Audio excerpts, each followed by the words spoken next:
Assalamu alaikum.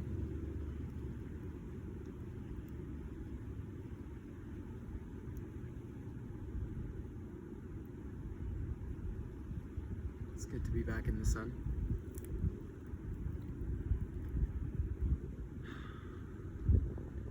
I pray everyone is warm and well to the highest degree. And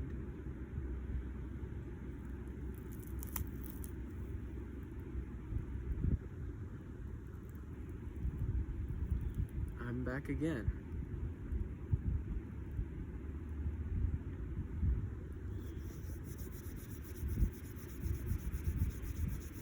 It's starting to get cold here, but it never gets old being here, and I had to answer the call, so I've known for a little while now that I'd be back.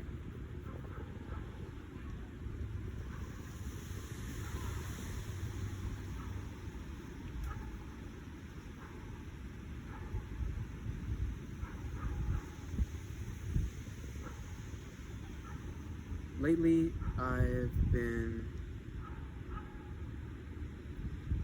spending as much time as possible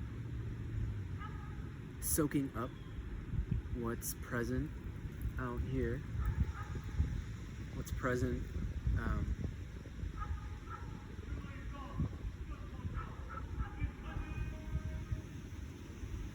when we're being present.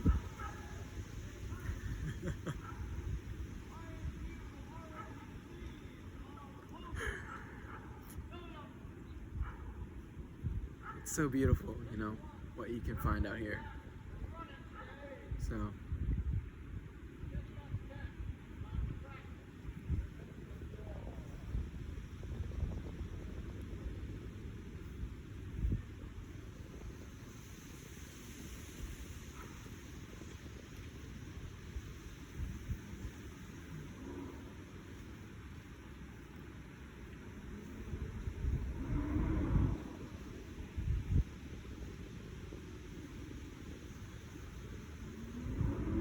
the last time I was here,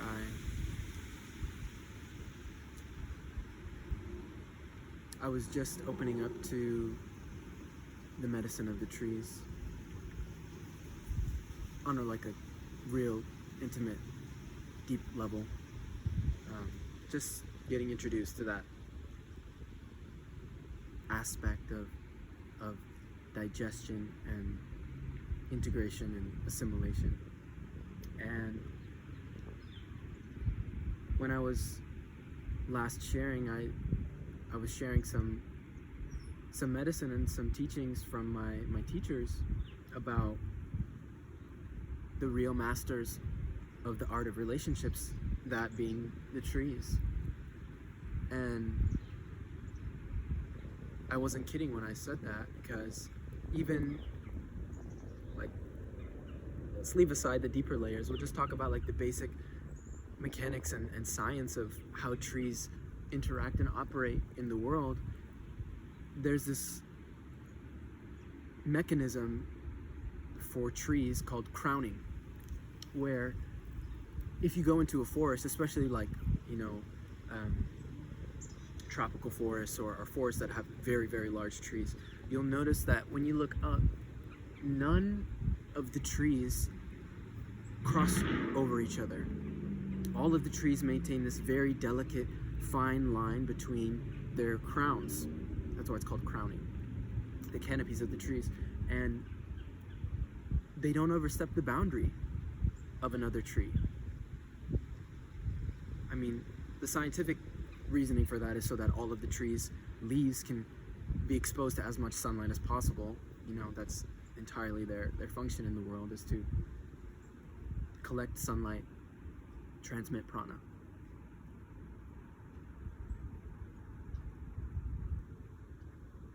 And at the same time, by respecting that upper level of differentiation and boundaries, the trees are also interacting beneath the ground in their interlaced root structures where they're actually sometimes sharing nutrients between various trees. You know, kind of like mycelial networks, like miles long networks of roots and communicating interdependent life forms that are sharing, assisting each other in growing. And recently I've really found so much profound depth in having been exposed to that level of medicine, and then experience in my own life things where that medicine comes into play so distinctly and offers this like this level of discernment that's so precise.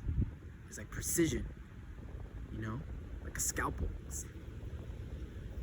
slicing through distortion and illusion and any of the ideas that I may have had about what the truth of the matter is, and it just brings this crystal clarity to reality for me. I mean, I've just had so many deep opportunities to really relax into what I'm experiencing in life lately, what I'm learning, mistakes I'm making, where I'm growing, and where I'm expanding, granting myself the grace to be where I am right now. Right now where I am, I'm cold, but that's okay. The cold is one of the greatest teachers as well, just like the trees.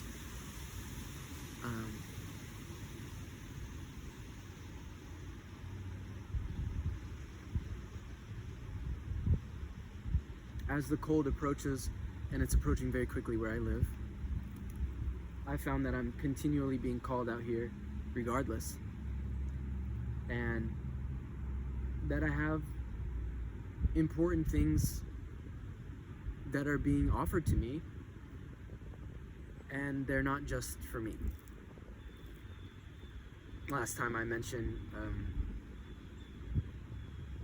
asking what particular medicine is unique to each of us, and whether or not that medicine is just for us. And I realized that my medicine is not just for me.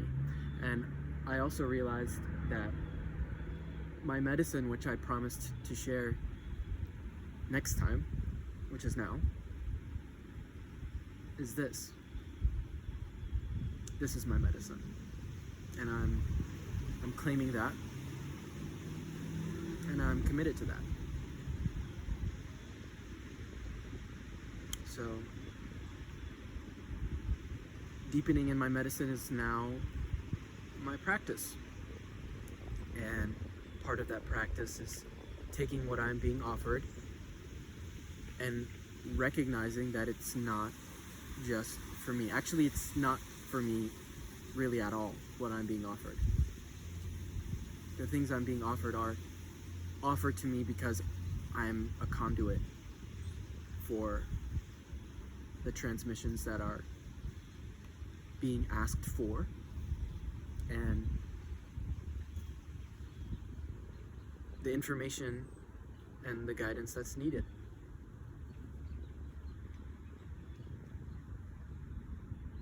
So I've accepted that. I've accepted that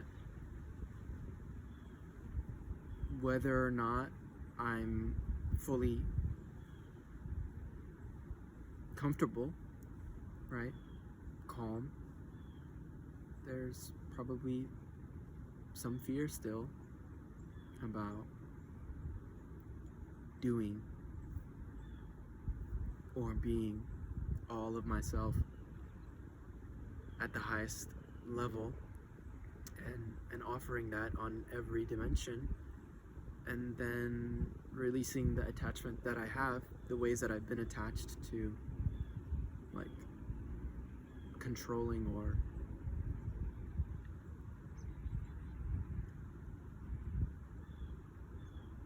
being selective about what I'm willing to show, what I'm willing to share.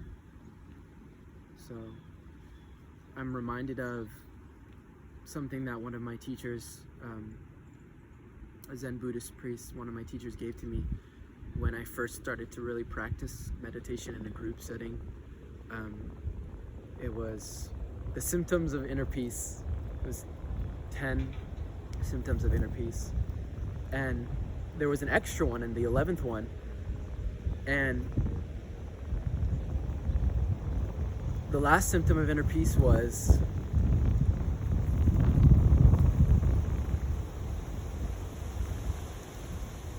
allowing things to happen, letting things happen rather than making them happen.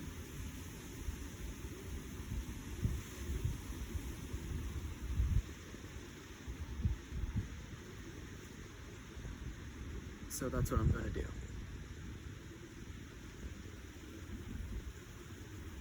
I'm going to allow things to happen, as I have been this whole time.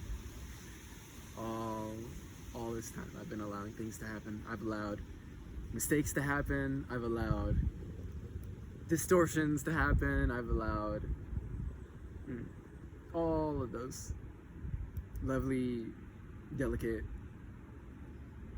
fun things. All right.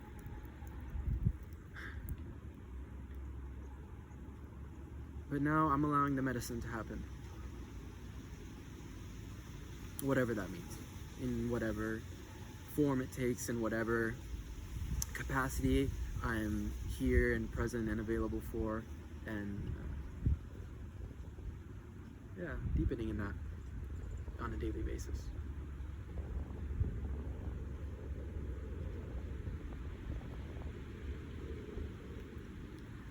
So that's the medicine that I have today. Is me. It's me. That's the medicine. And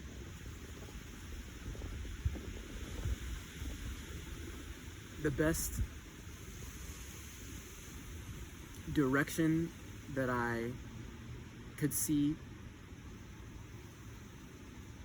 everyone that I know and everyone in my life and everyone I'm in community with moving in is moving inward, coming closer and more deeply committed to ourselves, practicing our own medicine. Maybe not everybody's medicine is them being themselves, maybe not, or maybe it is, I don't know, but all I know for sure is that my medicine is this right here. It's being me. In whatever, format that I'm being directed to practice, to offer and share.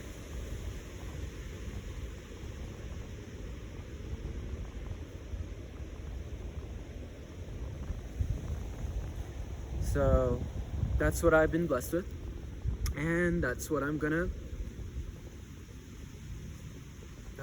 draw in and direct out from here on out.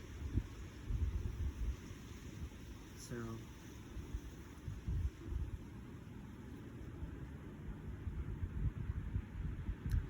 let's do this together.